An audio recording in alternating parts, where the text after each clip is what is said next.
CC ক্যামেরাই কাল হয়ে দাঁড়ালো ইসরায়েলের, যার কারণে ব্যাপক ক্ষয়ক্ষতির শিকার হচ্ছে ইহুদিবাদী দেশটি। আর এর পেছনে রয়েছে ইরানের নির্ভুল হামলার গভীর কৌশল। এক্ষেত্রে রাশিয়া ও ফিলিস্তিনের স্বাধীনতাকামী সংগঠন হামাসকে অনুসরণ করছে তেহরান, এমন অভিযোগ করেছেন ইসরায়েলেরই একজন সাবেক সাইবার বিশেষজ্ঞ। ইরানের তৈরি সেজ্জিল ও ফাত্তা 1 মিসাইলের তাণ্ডবে গুড়িয়ে গেছে ইসরায়েলের শত শত বহুতল ভবন, যার কারণে হাজারো ইসরায়েলি ঠাঁইহীন হয়ে পড়েছে। ইহুদিবাদীদের কঠোর নিরাপত্তার চাদর ভেদ করে দেশটির সামরিক ও প্রতিরক্ষা দপ্তরগুলোতেও ব্যাপক মিসাইল ও ড্রোন হামলা চালিয়েছে ইরান। পাল্টা প্রতিঘাতও অব্যাহত রেখেছে ইসরায়েলের সামরিক বাহিনী।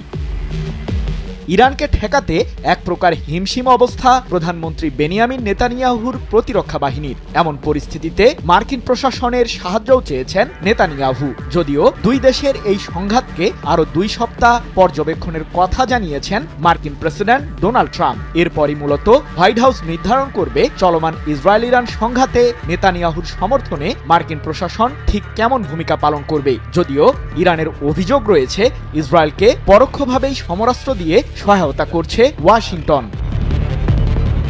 এবার ইরানের হামলার রহস্য প্রকাশ্যে আনলেন ইসরায়েলের জাতীয় সাইবার অধিদপ্তরের সাবেক উপপরিচালক রেফায়েল ফ্রাঙ্কো। ইসরায়েলের গুরুত্বপূর্ণ স্থাপনাগুলোতে সিসি ক্যামেরা হ্যাক করার মাধ্যমে নজরদারি করছে ইরান, এমন অভিযোগ করে রেফায়েল ফ্রাঙ্কো বলেন, নির্ভুল হামলা চালাতে ইরানের এই ধরনের প্রচেষ্টা সাম্প্রতিক সময়ে বৃদ্ধি পেয়েছে। 20 জুন ইসরায়েলি এই বিশেষজ্ঞের বরাতে বিষয়টি নিশ্চিত করেছে লন্ডন ভিত্তিক সংবাদ মাধ্যম ইরান ইন্টারন্যাশনাল।